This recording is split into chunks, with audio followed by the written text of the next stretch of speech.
মধ্যপ্রাচ্যে যুক্তরাষ্ট্রের সামরিক ঘাঁটিতে ইরান হামলা চালালে নজিরবিহীন পাল্টা হামলার হুঁশিয়ারি দিয়েছেন প্রেসিডেন্ট ডোনাল্ড ট্রাম্প। ট্রুথ সোশ্যালে দেয়া পোস্টে ট্রাম্প বলেছেন, ইরানে ইসরায়েলের হামলার সাথে যুক্তরাষ্ট্রের কোনো সম্পর্ক নেই। হুঁশিয়ারি দিয়েছেন, মার্কিন কোনো স্থাপনায় ইরান যদি হামলা করে তবে ওই দেশটিতে নরক নামবে। এদিকে সামরিক বাহিনীর প্যারেডে অংশ নিয়ে ট্রাম্প হুঁশিয়ারি দেন, যুক্তরাষ্ট্রের সাথে শত্রুতার ফলাফলের পরিণতি কখনো ভালো হয় না। শ্রীলঙ্কা আবারও রপ্তানিতে শীর্ষে।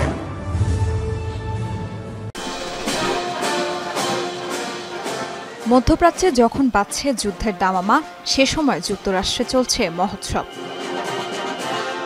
সামরিক বাহিনীর ২৫০তম প্রতিষ্ঠাবার্ষিকী, তাই রাজধানী ওয়াশিংটন ডিসিতে আড়ম্বর।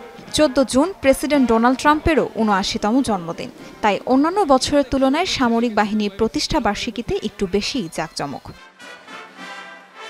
ফার্স্ট লেডি মেলানিয়াকে সাথে নিয়ে সামরিক বাহিনীর প্রতিষ্ঠাবার্ষিকীর আয়োজনে অংশ নেন ট্রাম্প। ভাষণে কৌশলে ইরান ইসরায়েল প্রসঙ্গ এড়িয়ে গেলেও মার্কিন সেনাবহর যে কতটা শক্তিশালী তা তুলে ধরেন। অশুভ সাম্রাজ্য ধসিয়ে দেওয়ার ইতিহাস আছে যুক্তরাষ্ট্রের। সময়ের সাথে পুরো বিশ্বই বুঝতে পেরেছে এই সত্য। মার্কিনীদের শরীরে টোকা মারলে এক চুল ছাড় দিবে না সেনারা। যুক্তরাষ্ট্রের বিজয় সর্বদা সুনিশ্চিত। ভবিষ্যতেও মার্কিন সেনাদের চিন্তাধারা একই থাকবে। মধ্যপ্রাচ্য ইস্যুতে জনসম্মুখে চুপ থাকলেও বরাবরের মতো সামাজিক মাধ্যমকেই হাতিয়ার হিসেবে বেছে নিয়েছেন মার্কিন প্রেসিডেন্ট। ট্রুথ সোশ্যালে ইরানকে সরাসরি দিয়েছেন হুমকি। স্পষ্ট জানান, মার্কিন কোনো স্থাপনায় ভুল করেও হামলা চালালে ভবিষ্যতে ইরানকে ভুগতে হবে। তার হুঁশিয়ারি, পৃথিবীতে নামানো হবে নরক।